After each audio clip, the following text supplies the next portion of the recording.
What is the creepiest, most blood-chilling thing you or someone you know have ever experienced? I was on a 15-hour bus trip from the Yucatan to Chiapas in Mexico with my family.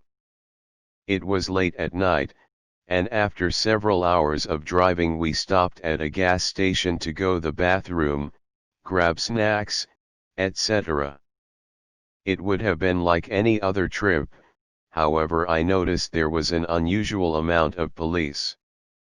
When we got back on the bus, the driver informed us that the police had received a tip that our bus was being targeted for a robbery by Mexican bandits. They would escort us. We drove and drove for hours up a nauseatingly winding road, on the side of a cliff.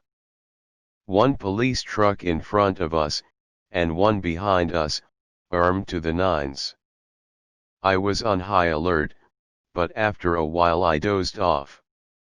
That was, until the bus came to an abrupt stop. I remember peering out the front window, and seeing a series of large rocks placed strategically across the road. Everything was dark, save these rocks being illuminated by the bus lights. If the police hadn't been there, this is what would have went down. Step 1, bus driver disembarks, tries to remove rocks. Step 2, Mexican bandits kill bus driver, or holds hostage. Step 3, bandits board bus. Step 4, rob, rape, kill. I was 17 years old, white-looking female, I'm a halfie, and the rest of my family is Mexican, or looks full Mexican, and even then I knew what would have happened to me. Kidnapping for ransom would definitely not have been out of the question, and rape a high guarantee. We were in the middle of nowhere on a bloody fucking mountain. If the policia weren't there, would I be here to tell this story? Probably not. When I was 16, my parents went out of town for a weekend. It was actually pretty sweet because I got to be king of the castle for the weekend. So I get home that Friday night and just dick around, internet, video games, etc., and start watching TV around dusk. The way our living room was set up was that there was a set of glass doors right next to the television that looked out to the back porch/backyard. The backyard was surrounded by ivy that grew on a hill around a 45-degree angle.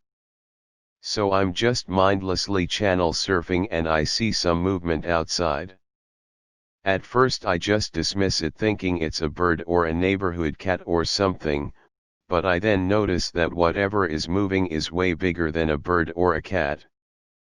I go and put my face near the glass and stare into the backyard and there's some dude just crouching in the ivy looking into the house. Our eyes meet and he has somewhat of an oh shit moment and bolts out of our yard. Scared the shit out me. So, this happened senior year of high school. My best friend and I were at her house, which was way up in one of the canyons and she had a long, windy driveway. We had been there all day and her mom had gone out and she and I were supposed to go meet a couple friends in Hollywood that night. Anyways, we had been goofing around all day and watching scary movies and whatnot and we started to get ready. Her bathroom had one of those his/her double sink deals so she was near one and I was at the other. All of a sudden I got the creepiest feeling, like, all of the hair on my arms stood up and I had this sudden feeling of panic.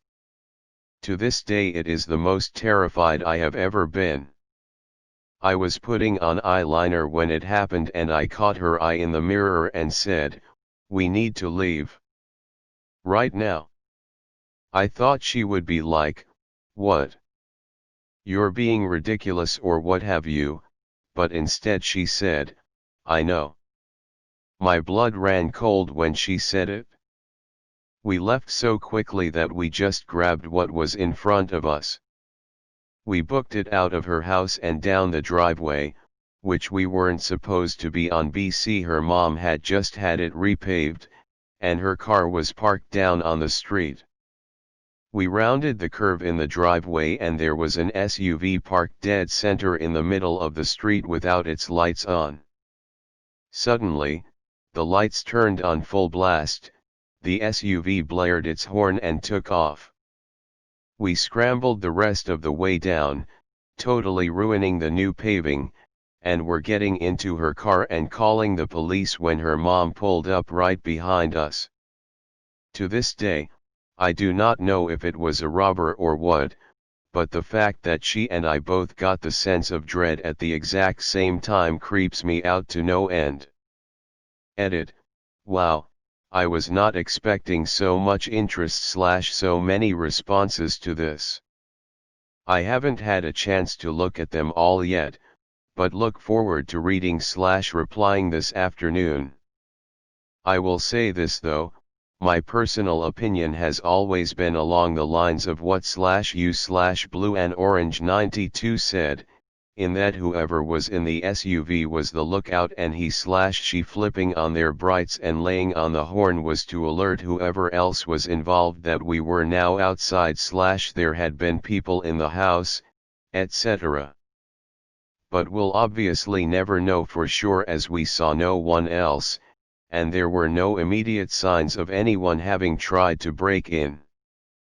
I was 8 and woke up to an explosion of dog barks and screams coming from our backyard, then the screams trailing down the street. We get outside and my dog is chewing on a bloody shoe and a bit of gym shorts were hanging off the backyard fence. We call the cops, they investigate. From the footprints they could see the guy tried every window with my dog following. When he got to mine, my dog went full attack mode. The guy was picked up that night on an unrelated charge, but they put 2 and 2 together later and charged him. My dog allowed them to collect the gym shorts, but that shoe was his.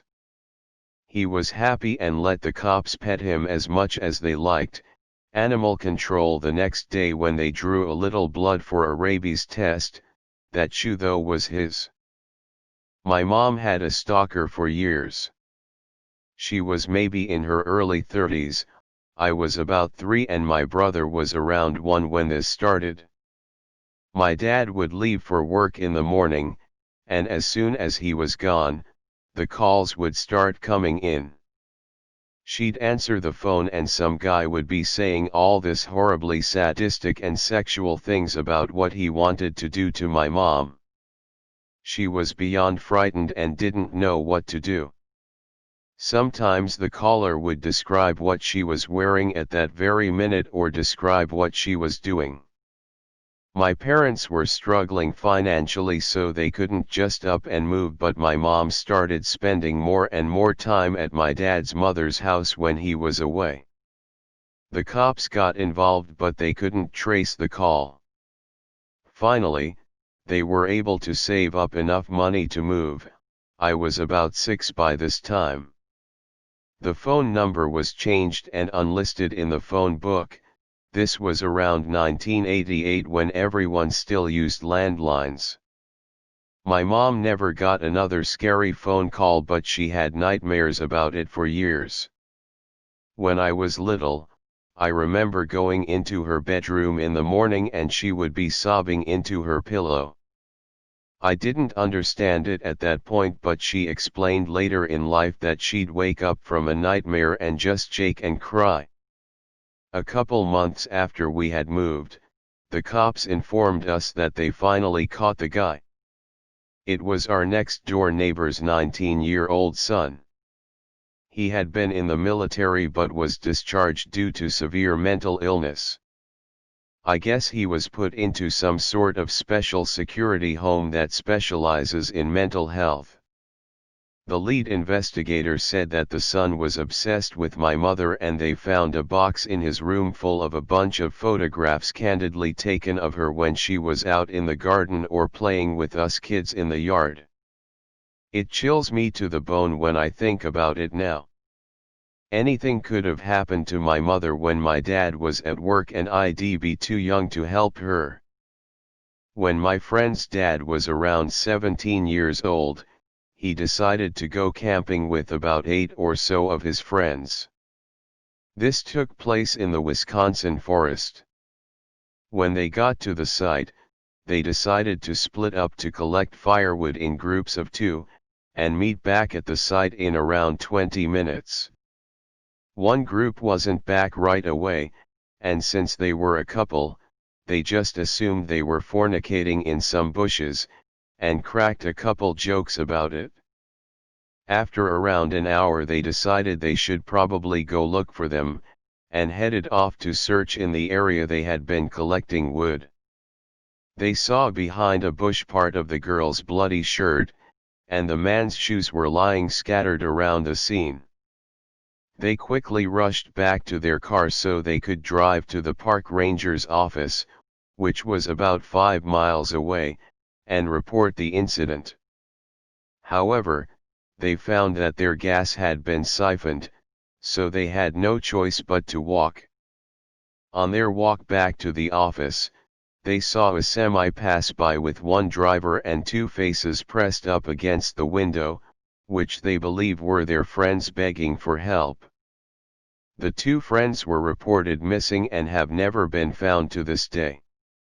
When I was 3, our home was broken into.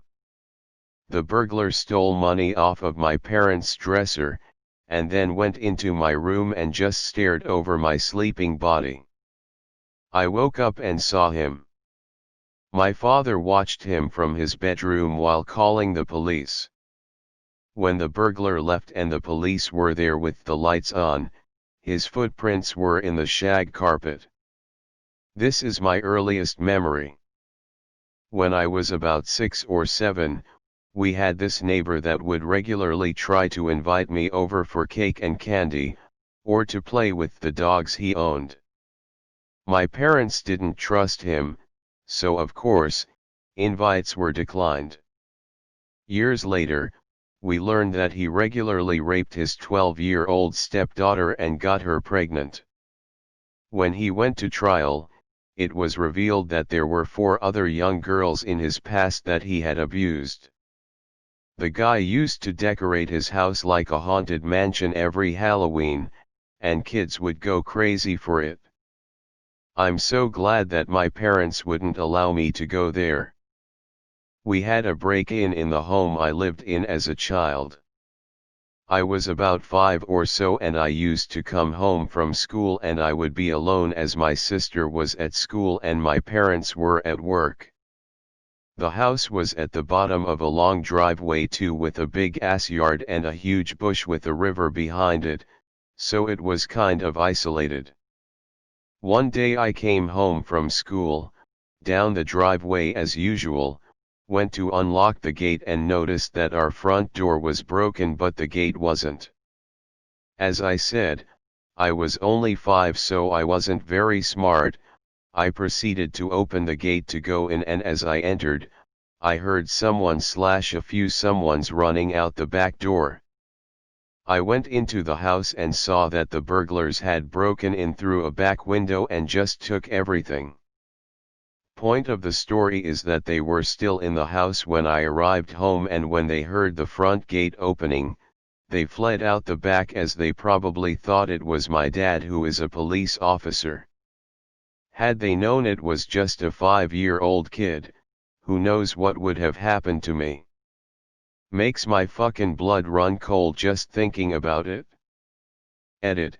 For those of you saying they probably wouldn't have done anything to you, oh boy, you seriously underestimate home burglaries in South Africa.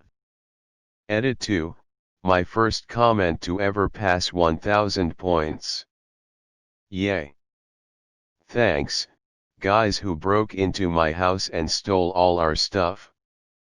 I hope each of these points equals 1 pineapple shoved up your ass in hell. I was home for the summer from college, and my mother and brother had just headed out for a few-day trip to visit colleges. This meant I was to take care of my father. Dad, something was clearly wrong, but we couldn't tell what. He had Parkinson's, but it was more than that. But we figured I could handle him. This is when I came to realize something in his broken mind hated me with a passion. He wouldn't listen to anything I said. Now I admit I was pissed off, so I wasn't doing a terrific job, but even simple things like getting him food was an hour-long ordeal that ended with us shouting.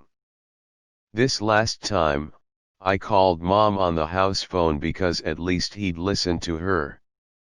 I gave him one phone and I was on another, yelling at each other through it even though we were 5 feet apart. Poor Mom trying to referee from a few hundred miles away. Finally, Dad hangs up his phone and hands it to me. Oh, he's done, thank God, I think. But then he tries to take the still active phone from my hand, which I refuse. And that's when it happens. It gives me chills to this day. A change came over him. It was subtle, but he stood slightly straighter. It was like for a moment someone else was in his body. He stared at me, and in the most calm, cold voice I have ever heard, said, "I'm going to kill you." There was no emotion behind it. There was no energy. He said it as fact. I was stunned. Mom heard it over the phone. As I stood there, paralyzed, her voice broke through in a whisper. Run. I threw the phone at Dad, rounded the corner and grabbed my keys. My car screamed out of the driveway. It was pure animal instinct for me at that point. I had to run. Because if I stayed there, Dad didn't really remember what happened. He was confused as to why I was suddenly gone. I have no idea what went on in his head at that moment, but I stared into something back there. I used to take care of a developmentally disabled man in a community protection program. He had to be kept away from people because of his sudden violent outbursts. His parents were rich and bought an old farmhouse on 10 acres or so about 4 miles out of town, so that he could be away from the public and not forced into a psych ward. For 4 years I worked there on a 56-hour shift, come in on Sunday evening and leave Wednesday afternoon. There were 2 of us on these shifts and we were both supposed to be there the entire 56 HRS, but because we were the most senior trainers on staff, we'd take turns going home on 1/2 of the nights. After 3 years of being in that house I had become comfortable with it, despite it being so isolated and overall kind of creepy. I would always stay up and watch TV until around midnight. My client was always locked in his room around 8 p.m. One night, about 12:15 a.m. I turned the TV off and pulled the covers over myself to try and get some sleep on the nastiest futon ever. There was one window in the staff room and it faced the back of the property, and was about 6 feet off the ground. I had just started drifting to sleep when I heard the most blood-curdling woman's scream from right outside the window.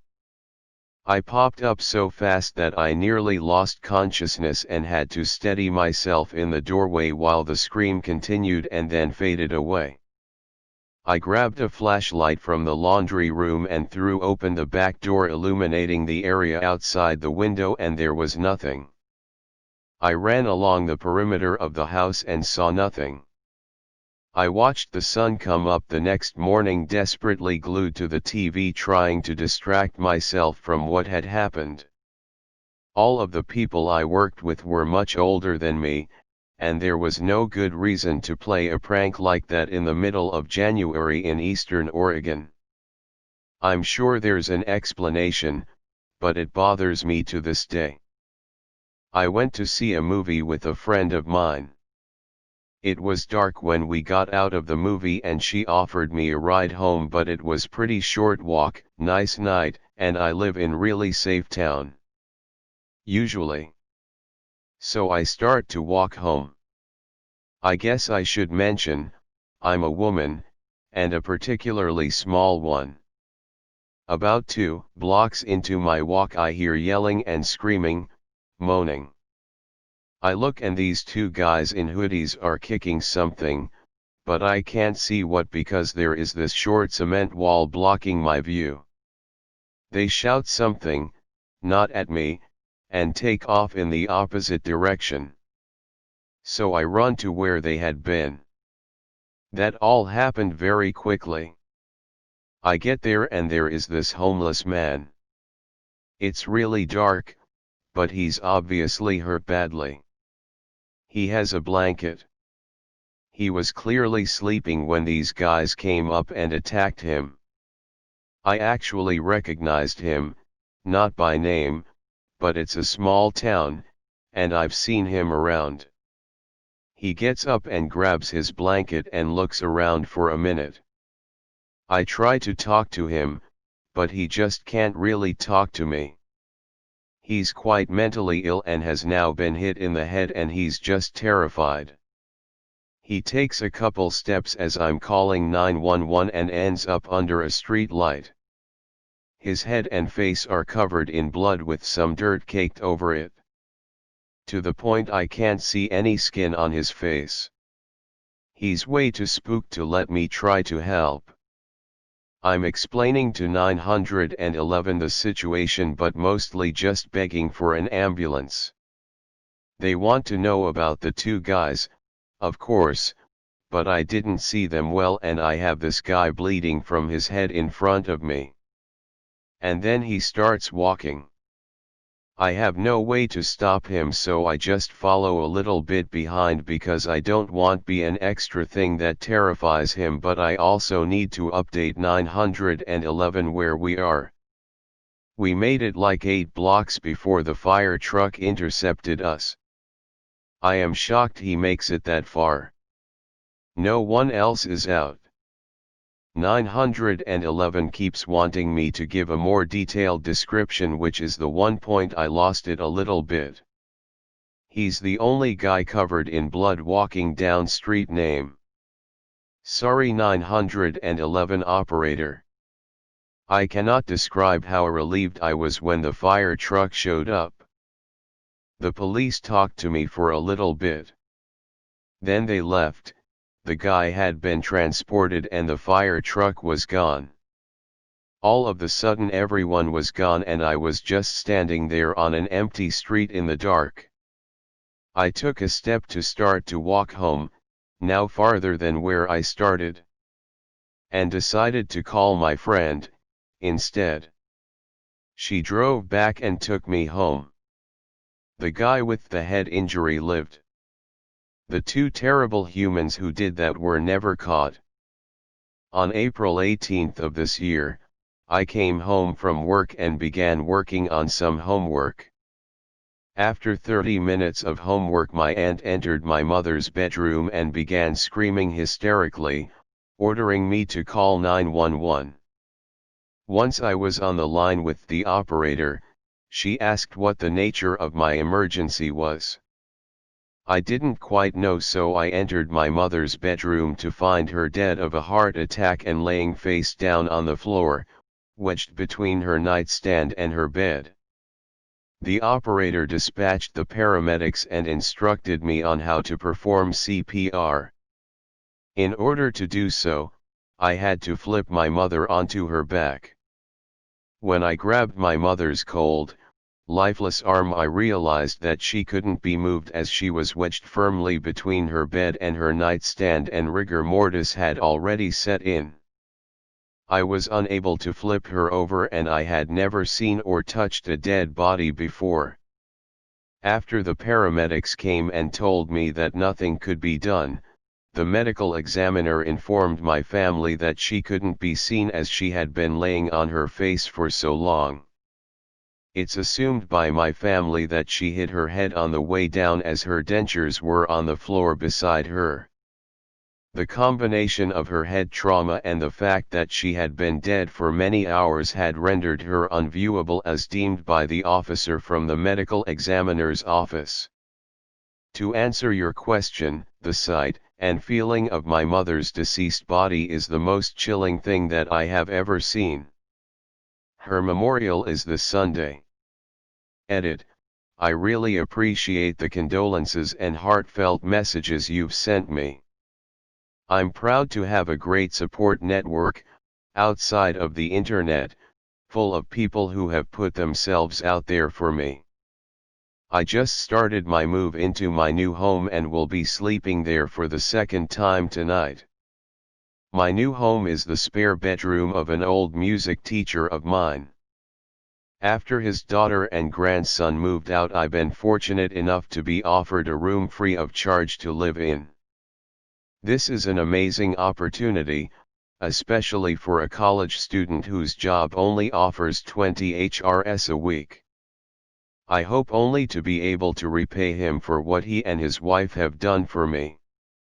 Oh, I love these threads. I hope this one takes off so I can add it to my collection of saved links. As for me, the creepiest thing that ever happened was when I was 5.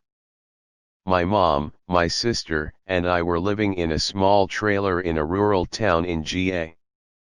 My sister and I went to bed, and a little while later my mom followed suit. Around 11 p.m. my mom heard me calling out "Mama! Mama!" She checked the bedroom and didn't see me in there. She knew I sleepwalked, so she started checking the rest of the trailer. She didn't find me anywhere, and I had stopped calling her. She had checked under furniture, in closets, in appliances.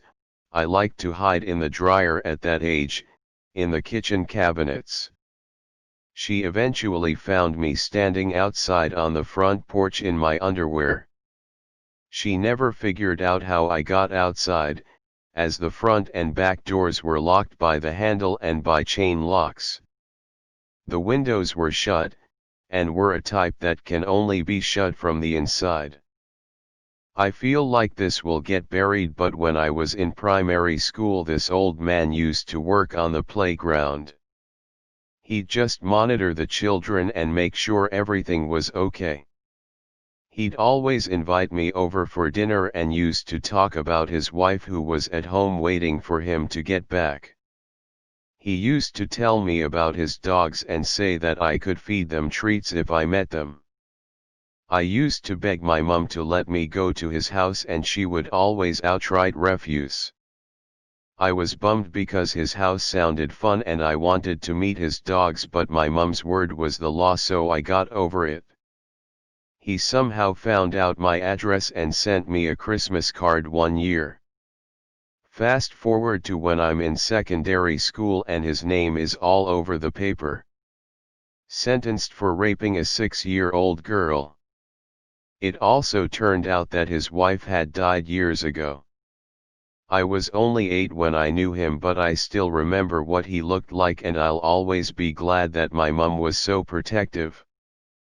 When I was a freshman in high school, my cousin was huge into drama and the army, and was admitted to West Point. However, he was shot and killed the winter of his senior year in high school, and was buried in army service dress. Fast forward to that summer, I was attending encampment as part of Civil Air Patrol, which is like a week-long basic training for new cadets. At graduation, we were all standing on the parade field in the 90-degree Virginia summer heat when suddenly I felt ice cold. I looked across the field to the bleachers where our parents were sitting, and standing in front of the bleachers was a pale white figure in full army service dress, clearly blocking the view of quite a few people for the whole ceremony. Nobody else was standing, and nobody asked him to sit, even though there were also many people in uniform sitting down. I kept my eye on the figure the whole time, which stood completely still at parade rest the entirety that I could see it, but after the pass-in review was complete and we returned to our spots on the field, the figure was gone. After the ceremony was over, I asked everyone in my flight if they had seen the figure, and everyone said they didn't see anyone by that description. To this day, I am 100% sure it was my cousin coming back one last time to see me off. Posted this before to a similar Ask Reddit question but have two more to add. I saw a man get shot pretty much point blank in the face in early 2000s. I was in a bar in Moscow waiting for a friend chatting with the bartender. I hear a commotion next to me as I see a guy take a step back, whip out a gun, point at a guy's face and pull a trigger. The guy just slumped and hit the floor, and that's when I saw blood. Immediate ringing in the ears, screams, and folks froze as we thought this guy will continue shooting. Turns out, the guy was in the police force and shot this guy as he was part of some sort of a gang who have murdered another cop from his station. I was around 10, very early 90s, we've just moved to Moscow from a small town in Siberia and bought new furniture. Turns out the furniture store forgot one of the items and said that someone will drop it off tomorrow. Not uncommon in Russia, kids were okay being home alone even at 10. So I am at home after school when two dudes knock on the door carrying a box saying that they are from the furniture store. They were not. I got tied up and roughed up and they robbed the house clean but left me alive. I was able to identify one of them a year later while the other one was killed in a car accident. Karma equals bitch. The first guy got 7 years of hard labor and I am sure has been releasing silent farts from the first day there. Also Moscow 93 when Yeltsin decided to fire upon the Duma. Just the amount of dead people laid out to be identified by their relatives, wailing mothers, and wives. The smell of burnt rubber and crackling glass under feet. What struck me the most was how there would be a janitor next to some bigwig politicians laying there side by side with their head propped up on the brick, all equal in death. That one scared me for a while as of course my friend and I snuck out without our parents knowing. I guess the lesson learned there was that at the end of the game all chess pieces go into the same box. TLDR, saw a guy get shot point blank in the face. Been tied up and roughed up by two Chechenian dudes who robbed our apartment. Front and center as a kid during the 93 putsch, tanks, small arms fire, dead folks being laid out to be identified. I was on a business trip from San Fran to LA. Last day in town, I finish early and head to, the beach. Stop by a payphone, call the airline, may I please have a later flight so I can watch the sunset from the beach. Nice airline lady says it's done. Later that night, I get home.